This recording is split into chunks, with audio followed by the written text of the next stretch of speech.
یہ خود اپنے آپ کو دھوکہ دیا ہوا آدمی ہے، دوسروں کی کیا مدد کر سکے گا؟ مجھے بھی چند دنوں پہلے ایک بات پڑھنے کو ملی، کشمیر کی خواتین بلکتی ہیں، آج روتی ہیں، بہت ساری ان کی پریشانیاں ہیں، لیکن ایک زمانہ تھا جب اسی سندھ کے علاقے سے چند عورتوں نے عرب کے نوجوانوں کو پکارا تھا، راجہ دابیر سنگھ، یہ میں 90 ہجری کی بات کر رہا ہوں، آج سے 1300 سال پہلے تقریباً راجہ دابیر سنگھ کی حکومت تھی، جب کچھ حج پر جانے والی خواتین سری لنکا سے نکلی، بیچ راستے میں گنڈوں نے انہیں اغوا کر لیا اور ان کی عزتوں سے کھیلنے لگے، تو ان عورتوں نے جو حج کے لیے نکلی تھی آواز دی کہ کوئی عرب کا قافلہ ہو تو ہماری آواز خلیفہ وقت تک پہنچا دے۔ تو اس وقت جو تاجر آئے تھے، ان تاجروں نے یہ بات سنی کہ کچھ مسلمان عورتیں اس طرح اغوا کی جا چکی ہیں، گرفتار ہیں، تو وہ بات جا کر کے اس زمانے کے حجاج بن یوسف گورنر کے سامنے بیان کی گئی۔ وہ خود ایک ظالم تھا، لیکن دربار میں ایک نوجوان گزر رہا تھا جو اس کا بھتیجا بھی، محمد بن قاسم، رک گیا، پوچھا کہ کہاں سے خبر لائے ہو؟ کہا سندھ سے۔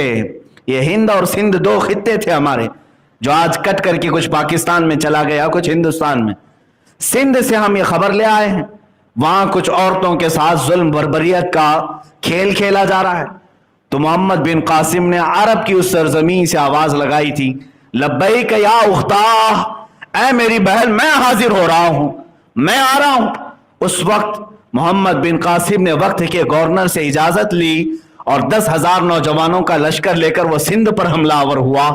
یہ سب سے پہلا لشکر تھا جو ہندوستان میں داخل ہوا، اور راجہ دابیر سنگھ کے ساتھ مذاکرات ہوئے، بات چیت ہوئی۔ جب حل نہ ہو سکا، وہ عورتوں کو آزاد کرنے پر آمادہ نہیں ہوئے، تو صرف اور صرف عزت عورتوں کی محفوظ رکھنے کی خاطر ان نوجوانوں نے ان کے ساتھ ایسا حملہ کیا کہ یہ پورے کے پورے فوج تتھر بتر ہو گئی اور گنڈے پکڑے گئے، حتیٰ کہ راجہ دابیر سنگھ بھی گرفتار ہوا، ان خواتین کو آزاد کرایا گیا۔ پہلی مرتبہ محمد بن قاسم نے پرچم اسلام ہند میں لہرایا۔ یہ وہ زمانہ تھا جب ہندوستان میں علل اعلان کسی نے پرچم نہیں لہرایا، پہلا لشکر۔ لیکن مجھے یہ بات اس لیے بتانی پڑ رہی ہے کہ جو محمد بن قاسم عرب سے چل کر کے چند خواتین کی عزت بچانے کے لیے آیا تھا، وہ کوئی 40 سالہ 50 سالہ تجربہ کار سپہ سالار نہیں تھا، وہ جرنیل اور کمانڈر نہیں تھا، بلکہ صرف اور صرف 19 سال کا جوان تھا، صرف 19 سال کا جوان تھا۔ 10,000 کے لشکر کو لے کر آیا اور خواتین کی عزت بچانے کے لیے 19 سال کے جوان تو آج عورتوں پر جھپٹا مارنے کے پلان بنا رہے ہیں، عزتوں پر ڈاکہ ڈالنے کی سوچ رہے ہیں۔ 19 سال کی جوانی لوگ یہ سوچتے ہیں صرف ہمیں چیٹنگ کے لیے ہے، عورتوں کو فرینڈ ریکویسٹ بھیجنے کے لیے، ان سے ہمارے رات کے مکالمے کے لیے۔ معاذ اللہ رب العالمین۔ یاد رکھو تمہارا جو یہ شباب، تمہاری یہ جوانی جن لمحوں میں گزر رہی ہے، تم کیا سوچتے ہو گھر کے پردے بند کر کے میں چیٹنگ کرتا ہوں؟ تمہارا عقیدہ کیا ہے؟ قرآن کہتا ہے یعلم خائنۃ الاعین وما تخفی الصدور، تمہاری آنکھیں جو خیانت کر رہی وہ بھی دیکھ رہا ہے، اور تمہارے دلوں میں جو حالات گزر رہے ہیں اس کو بھی وہ دیکھ رہا ہے۔ تمہاری انگلیوں کی ہر حرکت پر اللہ کی نظر ہے۔ جب تم اٹھائے جاؤ گے تو ان تمام چیزوں کے ساتھ اٹھائے جاؤ گے۔ عزیزان گرامی، میں تو چند مثالیں پیش کرنا چاہ رہا تھا کہ جنہوں نے اپنا مقصد زندگی سمجھا۔ برسوں ہو گئے آج ہمارے معاشرے میں وہ بچے ہی نہیں پیدا ہوئے جنہیں آج مقصد زندگی سمجھا۔ برسوں ہو گئے آج ہمارے معاشرے میں وہ بچے ہی نہیں پیدا ہوئے جنہیں آج اپنا مقصد زندگی سمجھ میں آئے اور مختصر سی زندگی میں اس کائنات میں کچھ کر کے چلے جائیں، دنیا کو کوئی تحفہ دے کر کے جائیں۔ آپ کو معلوم ہے آج دنیا جن جدید چیزوں کا لابھ اٹھا رہی ہے، یہ جتنی ٹیکنالوجی ہے، میں چیلنج کرتا ہوں ان کی جڑ تک جاؤ گے تو یہ ساری ٹیکنالوجی جو ہدیہ کیا گیا ہے پوری دنیا کو، آج اس میں سب سے بڑا کردار مسلمان علماء کاملین کا ہے۔ سب مسلم علماء ہیں، سب مسلم علماء ہیں۔ 100 سے زیادہ مسلم سائنٹسٹ میں آپ کے سامنے پیش کروں گا جو کائنات میں سب سے پہلے ایجاد کرنے والے موجود ہیں بہت ساری چیزوں کے۔ اور آج چرا کر کے کسی اور کے نام پر یہ تختیاں لگائی گئی. آپ کو کیا خبر، آج پوری دنیا مواصلات کے طور پر یعنی سفر کے لیے اتنا تیز ہو چکی، ایروپلین بن گئے، ہزاروں لوگ اس میں سفر کرنے لگے. اور اس ایروپلین کی ایجاد کے متعلق 15ویں صدی کے بعد کے چند انگریزوں کے نام بتائے جاتے ہیں. نہیں میرے عزیزوں، سب سے پہلے اس کا تجربہ کرنے والے حسین بن عباس بن حسین فرناس، یہ کرتبہ میں رہنے والا ایک ایسا سائنسدان، کب کی بات کر رہا ہوں، آج سے 1000 سال پہلے کی بات. آج یہ 2020 چل رہا ہے، وہ 1021 1022 کا سائنسدان ہے. جب کرتبہ کی جامع مسجد کے مینار سے پر لگا کر عقاب کے اس نے خود اڑنے کی کوشش کی، اور پہلا وہ انسان ہے جو ہوا میں اڑنے کا ایک تجربہ دور لوگوں کے سامنے پیش کیا. ایسے نہیں کہ مینار سے چھلانگ لگایا، بلکہ تاریخ میں آج بھی رقم ہے، عباس فرناس 10 منٹ تک ہوا میں اڑتا رہا. اس نے نئی ایجاد کی، اور اس کے 500 سال بعد آ کر اس فارمولے پر تحقیق کی گئی، اور اس کے بعد ایروپلین بنایا گیا. دنیا کو ہواؤں میں اڑنے کا انداز بھی ایک عالم دین نے دیا تھا، ایک نوجوان سائنسدان نے دیا تھا.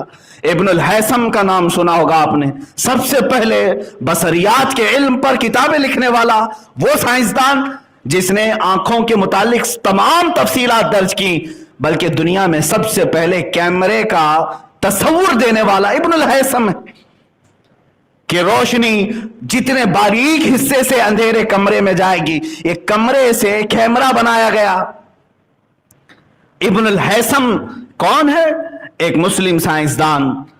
اتنا ہی نہیں، ابو بکر رازی یہ وہ طبیب ہے جو پوری دنیا کا فاؤنڈر ہے. علم طب میں، میڈیکل سائنس میں سب سے زیادہ کتابیں لکھنے والا مسلم عالم دین ابو بکر زکریا رازی، جنہوں نے آج سے کئی 100 سال پہلے لوگوں کو تصور دیا علم طب کا. سرجری کے معاملات پوری دنیا میں کہیں پر نہیں تھے. سب سے پہلے ابو بکر رازی نے سرجری کے طریقے بتائے، ہاسپٹل کا نظام بتایا کہ ہاسپٹل کہاں بنایا جائے. بغداد میں انہوں نے خلیفہ سے کہا کہ گوشت کے ٹکڑے کاٹ کر کے ہر محلے پر لٹکائے جائیں، ایک ایک لکڑی میں لٹکائے گئے 10-12 محلوں میں، اور 3 دن کے بعد وہ نکالنے لگوائے. امام رازی نے دیکھا کہ جو گوشت کا ٹکڑا سب سے لیٹ خراب ہوا یا سوکھا، بہت سارے تو سڑ گئے، سوکھ گئے، جو بہت دیر تک صحیح سلامت تھا، ابو بکر رازی نے کہا یہاں ہاسپٹل بنایا جائے. کہا کیوں؟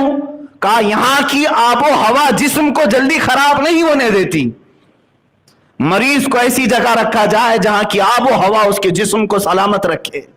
یہ کانسیپٹ کس نے دیا تھا؟ ابو بکر رازی نے، جب ان کی عمر 33 سال کی تھی. 33 سال کی عمر میں بڑے سے بڑی دنیا کو انہوں نے فارمولے پیش کیے. ایک دو نہیں میرے عزیزو. ابن ساعتی، لقب ساعتی خراسانی، ایک مشہور سائنسدان مصر کے رہنے والے، اور آج سے تقریباً 1200 سال پہلے کی بات بتا رہا ہوں، خلیفہ ہارون رشید کے زمانے، تب اس سائنسدان نے ہاتھ کی گھڑی ایجاد کی اور پورا پلانٹ سسٹم دیکھنے کا طریقہ ایجاد کیا. سیارے گردش کہاں کرتے ہیں، گریویٹی سسٹم جو بعد میں نیوٹن کے لیے پیش کیا گیا، یہ سب سے پہلے مسلم عالم دین نے پیش کیا، کشش ثقل جس کو کہتے ہیں. اور سب سے پہلے ابو بکر رازی یہ ہیں جنہوں نے کیمیکل کی دنیا میں سب سے پہلے ایسیڈ تیار کیے، سلفورس ایسیڈ جو آج کیمیا میں بنیاد کی حیثیت رکھتا ہے. یہ